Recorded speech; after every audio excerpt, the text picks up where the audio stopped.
Okay, so I just did a somatic therapy session with Jaya, and I'm feeling so great right now, like so confident. I feel like my chest is open, and I think I'm a totally different person now, and I really appreciate you. Yeah, Oh, thank you and so much, Eddie.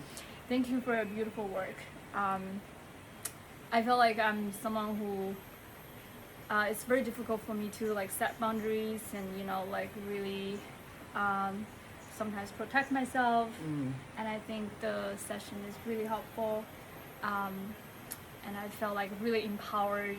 Yeah. Yeah, I so love watching you come alive. And I find with, well, maybe everyone, but so many women in particular, it's like, yeah, our energy can get collapsed in on ourselves. It's like, um, if we've been told what to do a lot or repressed, our authentic voice has been repressed a lot in our life, or, we've had different things happen in intimate relationships that we can feel very, yeah, disconnected and then kind of collapsed. And then we lose our aliveness, like we lose that thing that gives us the spark to be who we are in our life, and to say who we are, and to say what we need, and to really just embody what you want to bring, right? Yeah. I really appreciate that because actually I did a lot of years of talking therapy, but like at a certain point I just feel like it doesn't work anymore. Like, yeah, even though I understand everything like mentally, but like you still cannot say no, like when you feel like your boundary has been crossed. So so that's why like I felt like when I do those somatic exercise with you, I felt like a big difference. Yeah. Yeah, and that is the big difference, because we can know things, we can mentally know, oh, I should say no. But if our body has never learned to complete that self-protection response, to be able to, um, you know, authentically say no with every cell in our body, then people don't hear the no. Yeah. Or I just had someone before you this morning. We were working with animals and dogs, and not being able to push back these animals that kept coming into this person's space. And so, but when we can be able to say no with our whole body, with all of our energy, when they match, when they match, our words and our energy match, then everything changes, and life listens to us. And then it's not only about saying no, but it's also about who we want to project ourselves to be in the world, right? Yeah. It's also like asserting who I am, like, and what I stand for, and what I would love to create, and who I love to be. And it's beyond just saying no. It's like allowing us to be our authentic self. Yeah. Because for me, like, I really want to be authentic, but sometimes I feel like I don't have enough power to be authentic. Yeah. I think the session really helps. And also, another thing is, I know that you're an energy therapist as well. And in your session, it's not just like somatic exercise, but also a lot of energy work. So I think that's a very good combination. Yeah, I love that, because many people who do somatic experiencing are maybe more traditional psychotherapists, or social workers, or even psychologists. But I love that my system knows how to translate the energy world as well, because I studied that for 10 years before I did somatic experiencing, also about 10 years ago. And so I can really read the field of the person in front of me and help them to become aware of the patterns on an energetic level, and then we work at that level as well, which feels so powerful. When they all line up, it can feel really powerful. So I can feel like the difference when I walk yeah, after the session. Yeah, Like, really feel that power and feel like, okay, my needs matters and I can take up space, and that feeling. Yeah. I'm very curious, like why you started to do like somatic therapists, and why you got into those energy work. Yeah, that's a great question. Yeah. Well, I went to India a couple of decades ago and had a kind of had a moment where I saw energy everywhere in the Himalayas. I saw in the Ganges, everything I saw as energy. It was like one of those awakening moments to the reality of things, that everything is energy.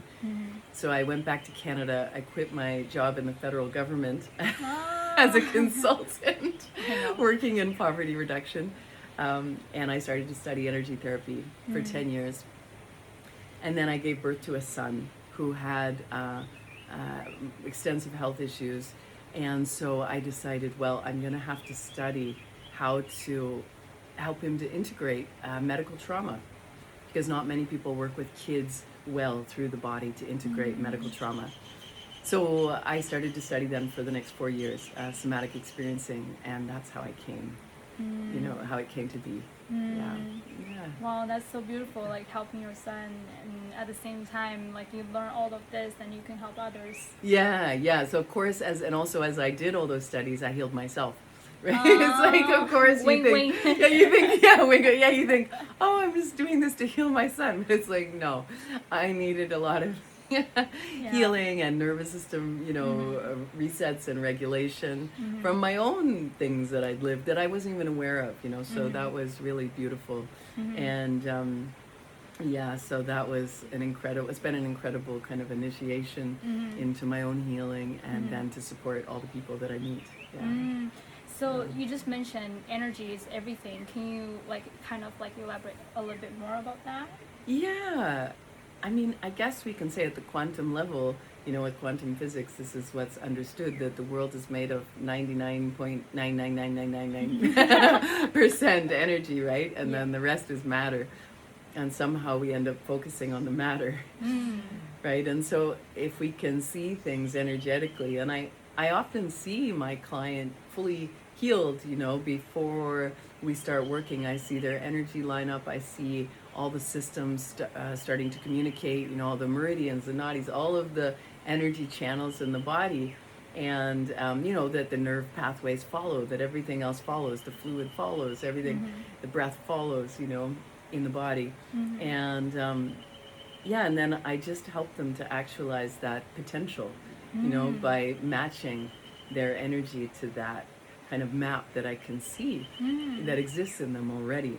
Yeah, because I do notice when we're doing the session, you stand in the opposite direction of me, and I can see that you're kind of doing matching and matching my energy. Yeah. I'm kind of seeing what wants to happen next that way.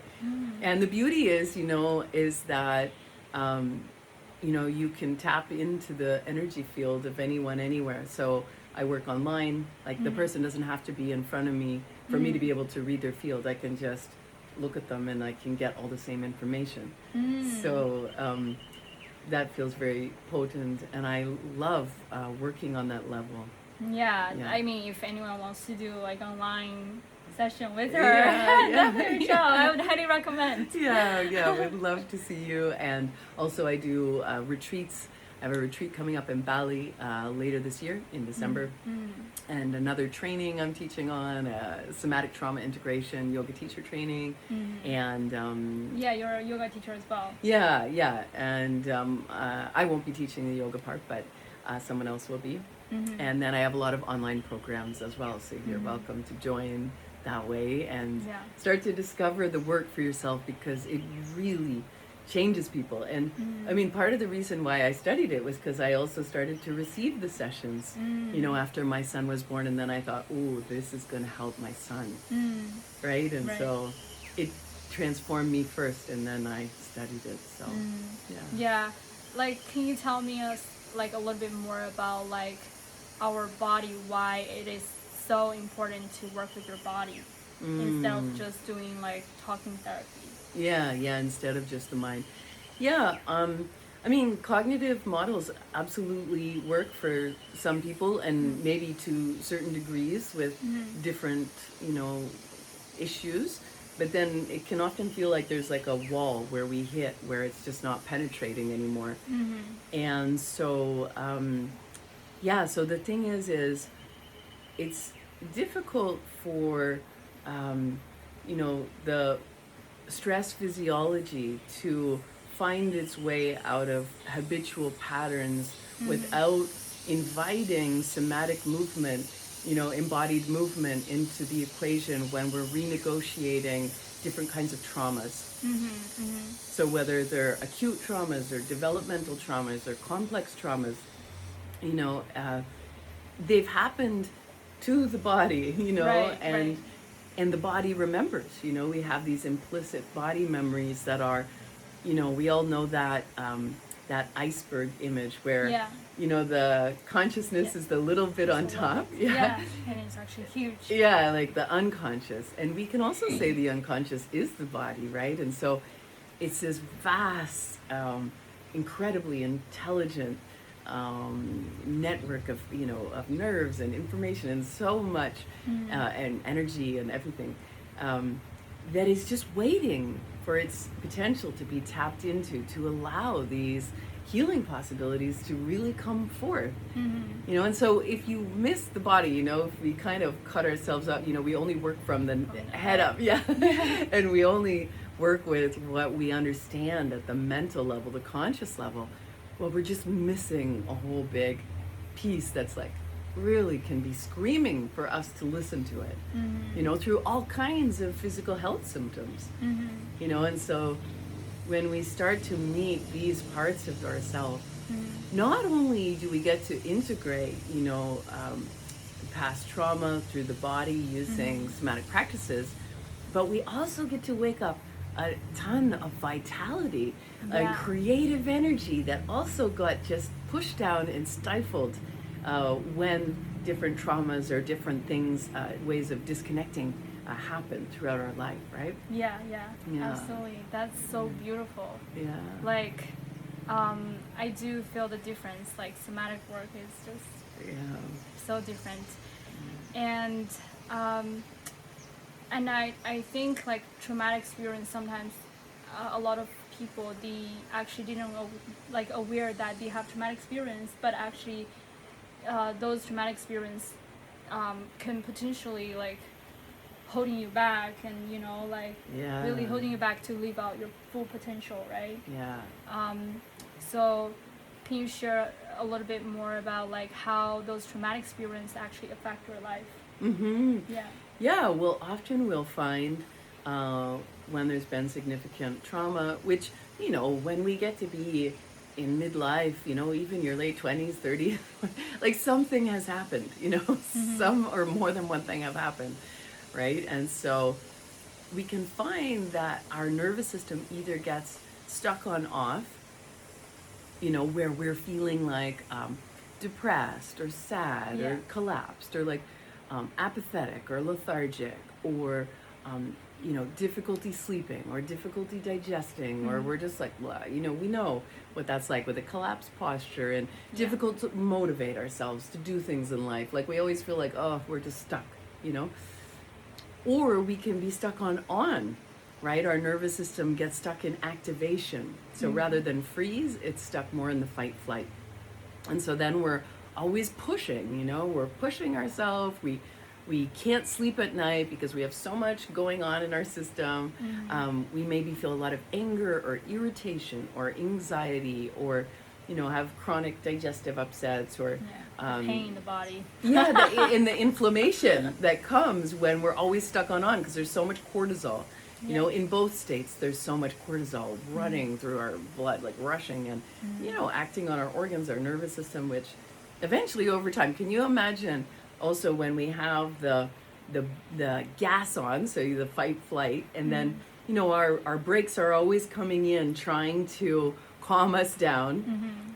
And then imagine you get stuck with the gas and the brakes at the same time. Like, it's like, this is chronic fatigue. This is chronic pain. This is, burnout, right? I definitely experienced that. I don't want to experience that before again.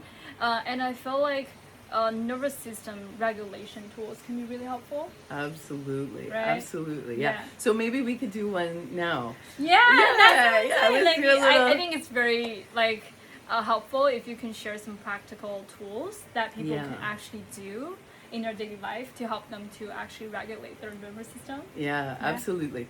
So one thing you can do is, if you do the self-hug, so if you take your right hand, put it under your left armpit, and then take your left hand over top of your right arm. And this one already begins to just tell the nervous system, you know what? You're safe. It's like you're held, you're contained. Oh, already I have a deeper exhale that comes, which is a sign of down regulation of the nervous system.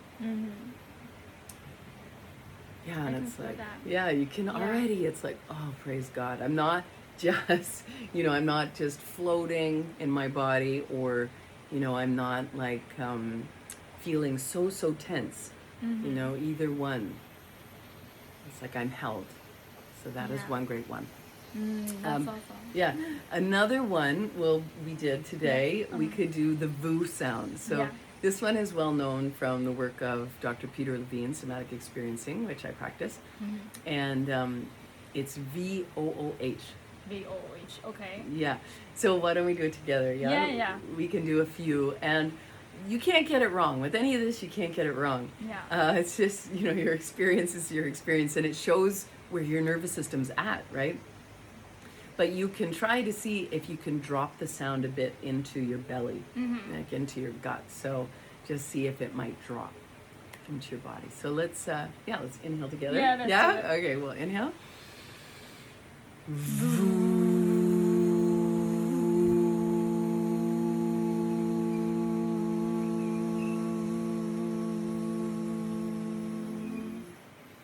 Okay, should we do another? Yeah, let's do one more time. One more.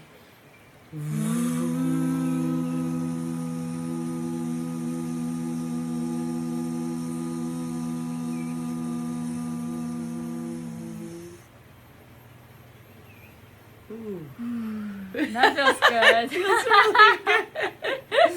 It might sound a bit weird. Sometimes people are like, making sounds, why would I do that? But what it does is it vibrates your vagus nerve. So the major parasympathetic nerve, even I'm talking a bit slower now because it already calmed my system.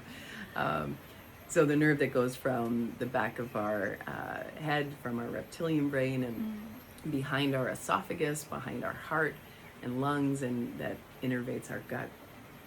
It just like does this, like, like loosen up. Yeah, loosen up, which if we're stuck in the fight, flight, or the freeze, it will be more untoned and very tense. So I think it's more like because before for me, like I've always been living in this survival mode for a long time, and I didn't I'm not aware of that. So that's why like a lot of pain started to show up, and a lot of stress and all that. And now I feel like I learned those tools and actually like work with you. I started to be more aware of like what's going on here, and I can really stop there and really taking care of myself. And when I actually like felt relaxed, and I feel like those creativity started to show up, and like I have more life force. You have more life force. And this is it, when we're in survival mode, like there's not a lot of life force there, right? It's like everything is clamped down. And so and we're in the reptilian brain, not the prefrontal cortex. Right? Which is our creativity, our spontaneity, our intuition. Right? So relaxed is so important. Yeah. Like learn those tools can really change your life. Absolutely. And it feels like it should be just taught at schools. Like it should just be part of our basic education as humans. Because everyone gets stuck in these states when things happen, or and it's just so essential to our well-being to know how to get unstuck from those states, so that we can just enjoy being in our body. We feel alive, we feel relaxed. Our relationships go better because intimacy is better. We can communicate better. We're not overreacting all the time. It just changes, and our health, it just changes every aspect of life. So Oh, I'm so glad to have Thank found you. it myself and to share it also with you and Yeah. everyone. So. I think it's really helpful. Thank you so much for Oh, sharing. thank you so much, Annie. Thank you so much. Yeah, okay. Mm. Yeah, thank you. Okay. Okay. Okay. Okay, let's just stop here.